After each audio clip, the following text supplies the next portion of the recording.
Right now, the United States is trying to get every American to leave Haiti as gang fighting drives the island nation into mass continued chaos. Just look at some of this video. Those gangs are burning down buildings. They're breaking into pharmacies, even releasing thousands of prisoners from jails.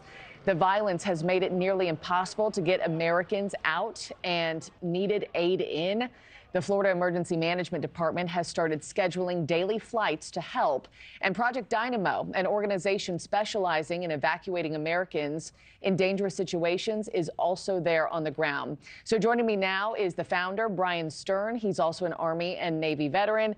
We also have retired Navy Admiral James Stavridis with us as well. He is the author of his latest novel titled 2054.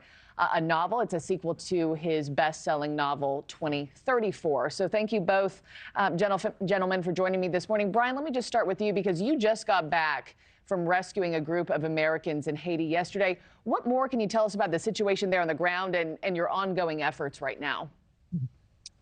We rescued 51 Americans and Canadians. We took a few Canadians out also from deep in Port-au-Prince.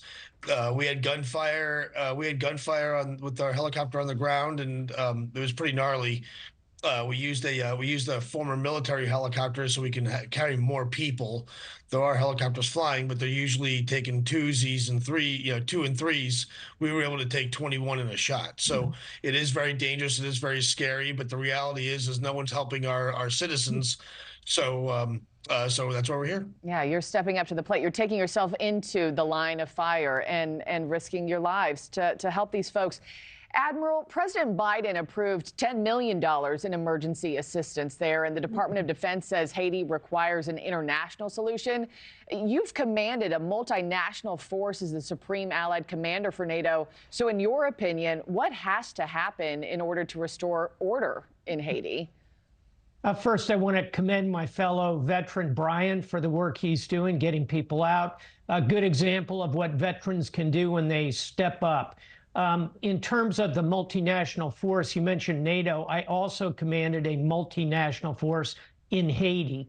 For about 10 years, there was a United Nations force there in my area of responsibility when I was Commander, U.S. Southern Command. So I've been to Haiti many, many times, and I've seen Haiti work when a big multinational force is present.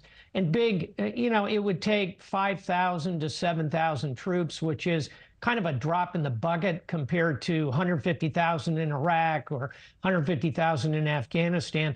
And newsflash, it doesn't have to be the United States. The multinational force previously was principally from Chile and Brazil.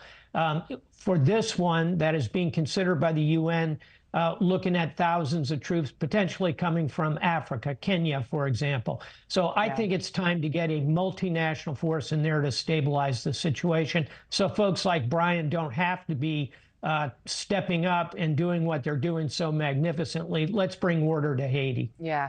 Bryan, let me just ask you, Project Dynamo has conducted more than 600 successful rescue missions globally. How does the situation that you're encountering in Haiti compared to some of the other parts of the world where Project Dynamo has conducted rescue operations before?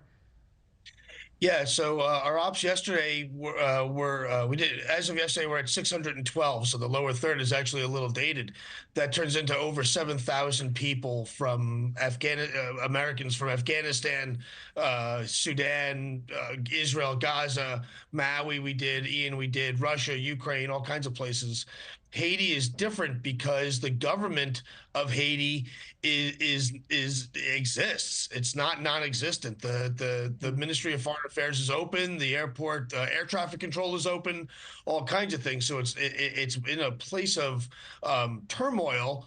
But the reality is the government still very much exists. Very much so. So usually where we work, that's not the case. On top of that, the U.S. Embassy in Port-au-Prince is very much alive and well, very functional, very much staffed, and they're not evacuating anytime soon. And again, that's a new one for Project Dynamo. Usually where we work, the embassy evacuated and left behind Americans, and that's the role that we fill. That's not the case here. So it was a little bit of a learning experience for us, how to work. Usually our operating environment, there is no embassy, there is no government. It's a mess, and it makes it a little bit easier, frankly. Thanks for watching, everybody. Go to joinnn.com to find NewsNation on your television provider. Also, don't forget to click that red subscribe button below to get more of NewsNation's fact-driven, unbiased coverage.